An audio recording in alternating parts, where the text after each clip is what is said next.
कामदं मोक्षदं चैव ओंकाराय नमो नमः।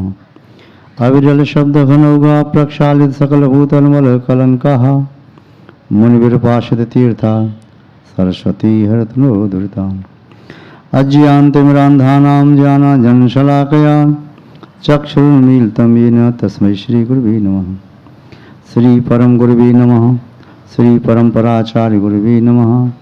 सकलकलशविध्वंसकं श्रीयशां परिवर्धकं धर्म संबंधकं भव्य जीवमनः प्रतिबोधकारकं पाप प्रणाशकं पुण्य प्रकाशकं इदं शास्त्रं श्री रत्नमाला नामधेयम्।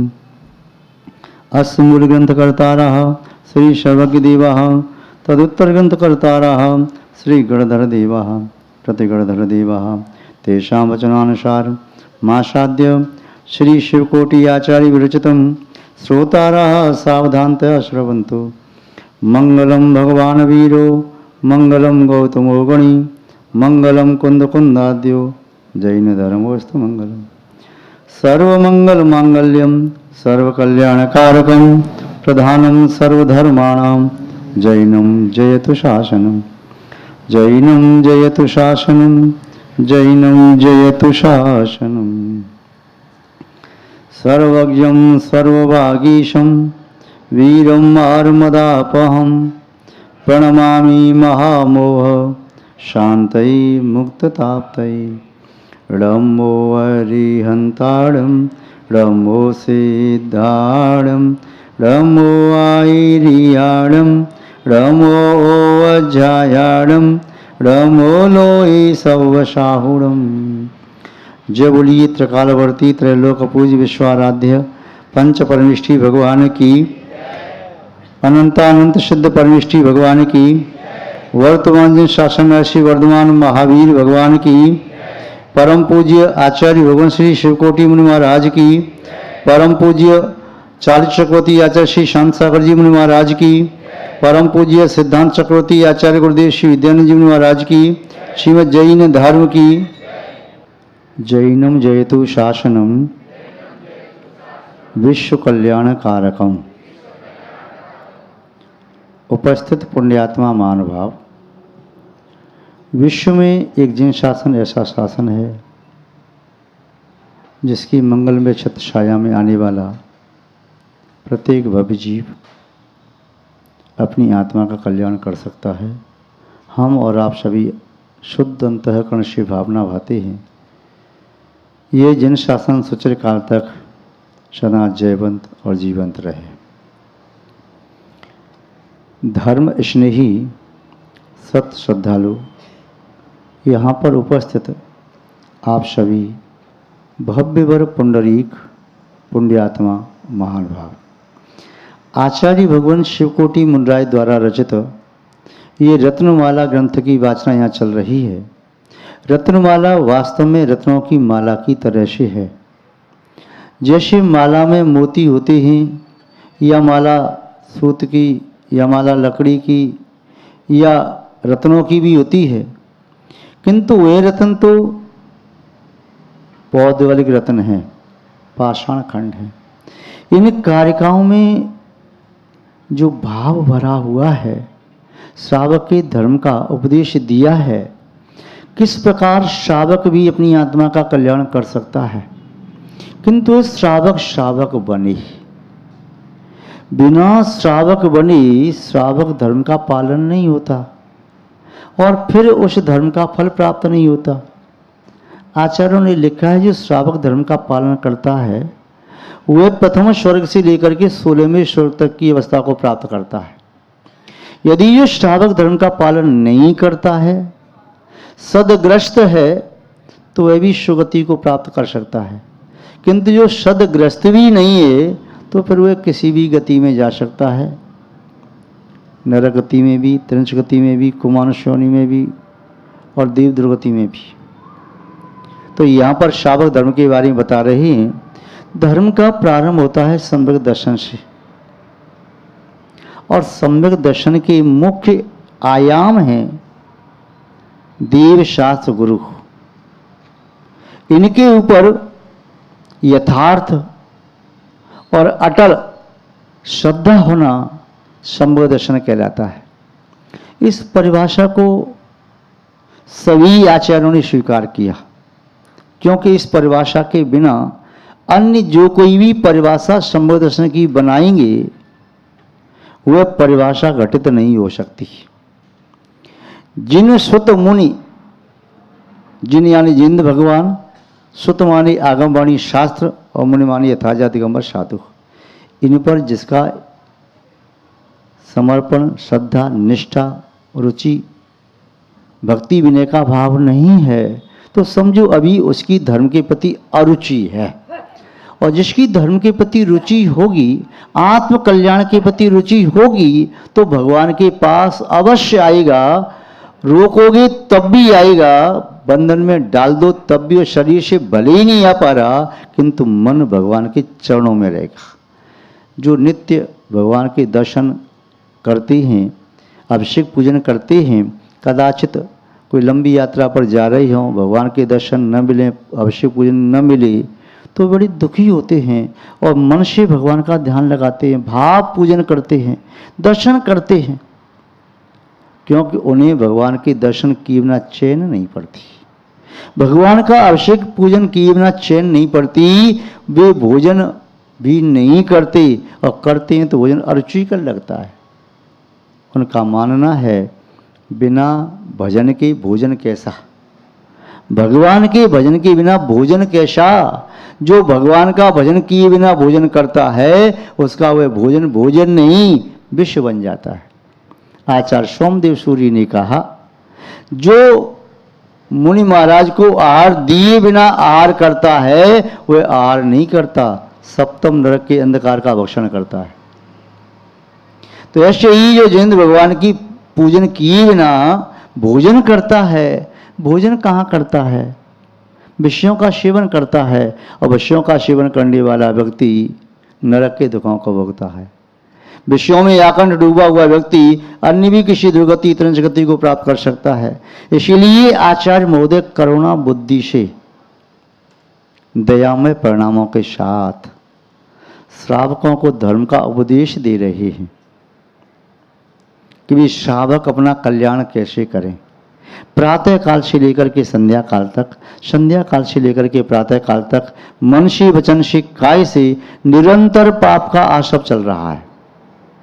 देखिए, कभी क्रोध के आवेश में, कभी मान के आवेश में, कभी मायाचारी करते हुए, कभी लोभ की अग्नि में जलते हुए, कभी हिंसा से पाप का आश्रव, कभी झूठ बोल करके, कभी चोरी करके, तो कभी अब्रह्म का सेवन करके, तो कभी परग्रह का संचय करके, कभी तृष्णा बुद्धि से, कभी राग बुद्धि से, कभी द्वेष बुद्धि से, कभी हास्य उपहास बुद्धि से,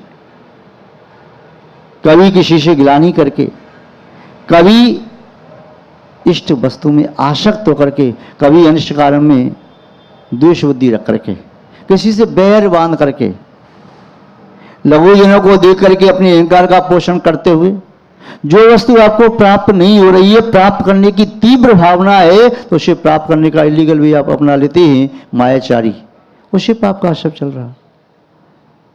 और जो वस्तु आपके भाग्य में नहीं है उसे प्राप्त करने के लिए पुरुषार्थ करना तो उचित है, किंतु बिना पुरुषार्थ किए उसे पाने की लालसा, वह लालच है, लोभ है, वह भी पाप है।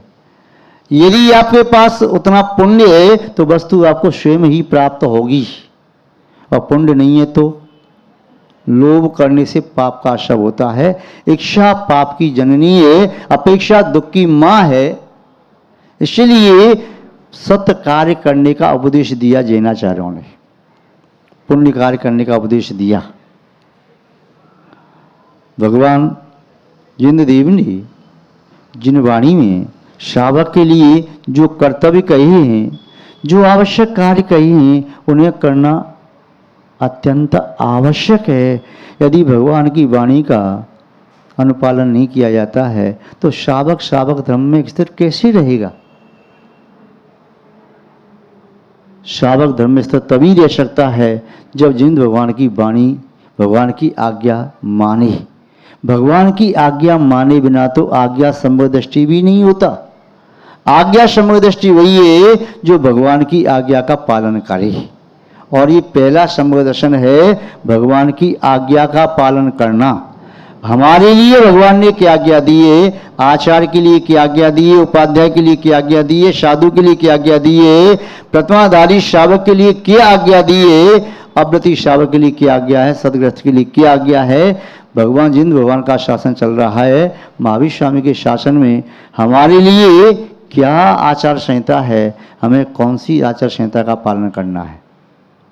यदि हम अपने कर्तव्यों का निष्ठा से पालन करते हैं तो जीवन में दुखों को नहीं भोगेंगे।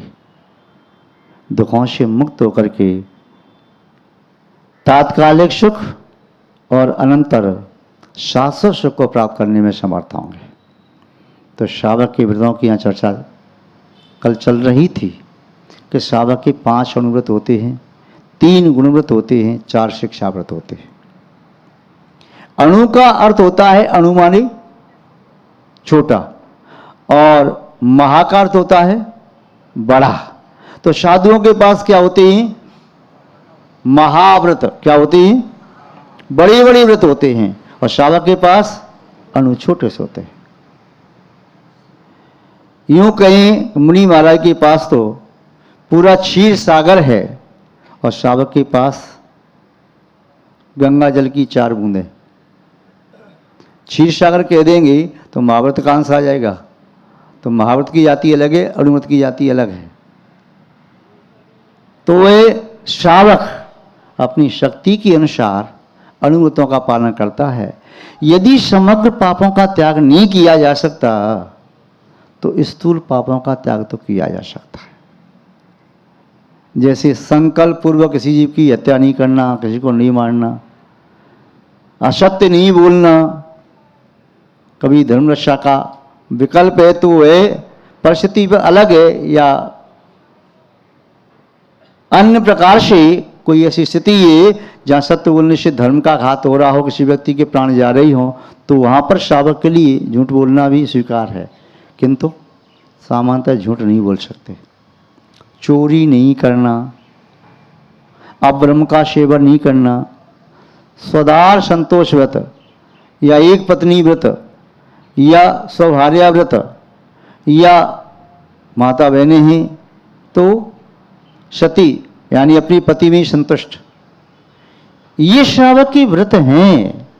इन व्रतों का पालन करते हुए श्रावक अवस्था में रहते हुए खूब आनंद का अनुभव करता है, बहुत आनंद आता है, शास्त्र पुण्य का बंध करता है, अशुभ का संबंध भी करता है, किंचित निर्जरा भी करता है।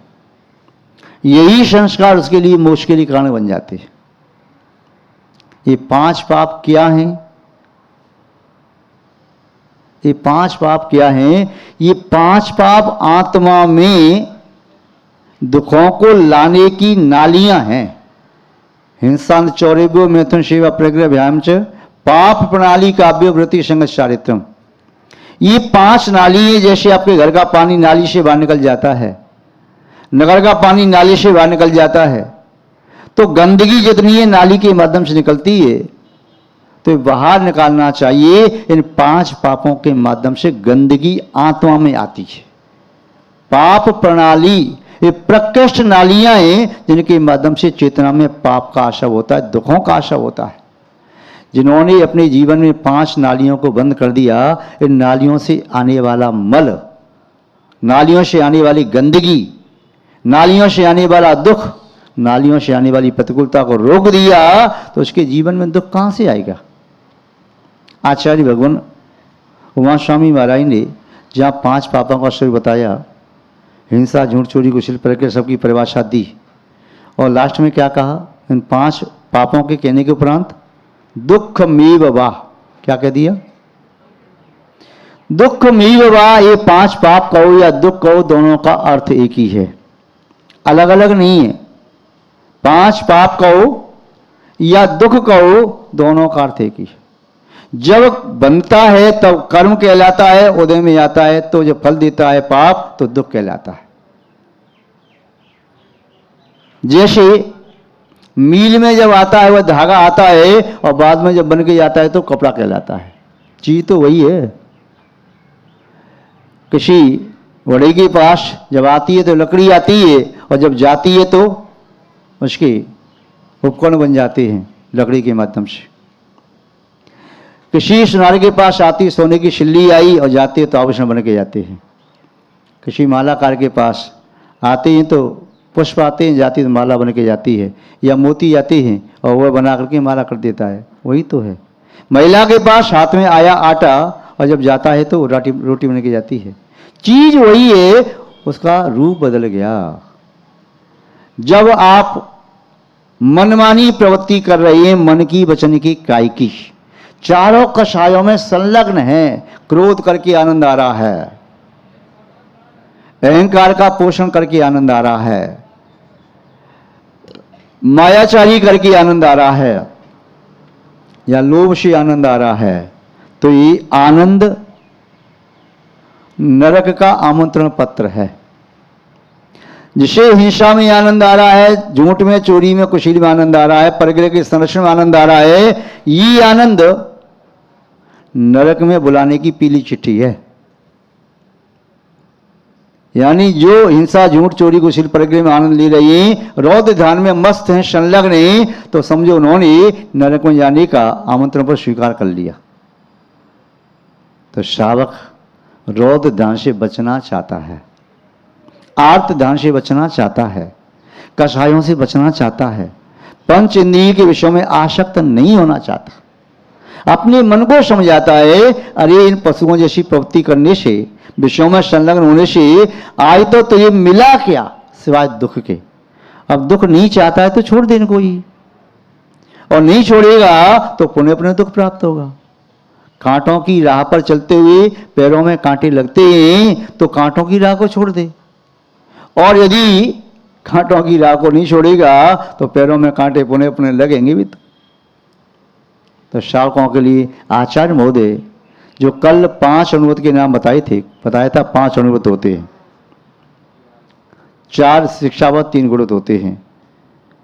आज उनके नाम बताते हैं कौन कौन से 5 अनुवत हैं, कौन कौन से शिक्षावत, कौन से गुणवत हैं, तो उसके बारे में देखते हैं। कल श्लोक नंबर देखा था 14 है ना। अनुवृतानि पंचैव, अनुवृत 5 होते हैं। त्रिप्रकारम गुणव्रतम, गुणव्रत 3 प्रकार के होते हैं। शिक्षाव्रतानि 4 शिक्षाव्रत होते हैं। इति एवं 12 व्रतम, इस प्रकार से श्रावक के 12 व्रत होते हैं। ये 12 व्रतों को ग्रहण करना है। ये श्रावकों के हैं, देवों के नहीं है, नारकियों के नहीं है, भूभूमि मनुष्य के तंत्र के नहीं है, असंगियों के नहीं है, ये तो श्रावकों के हैं। संगी पंचेंदी किसी तंत्र के भी हो सकते हैं, पर आप तो मनुष्य हैं।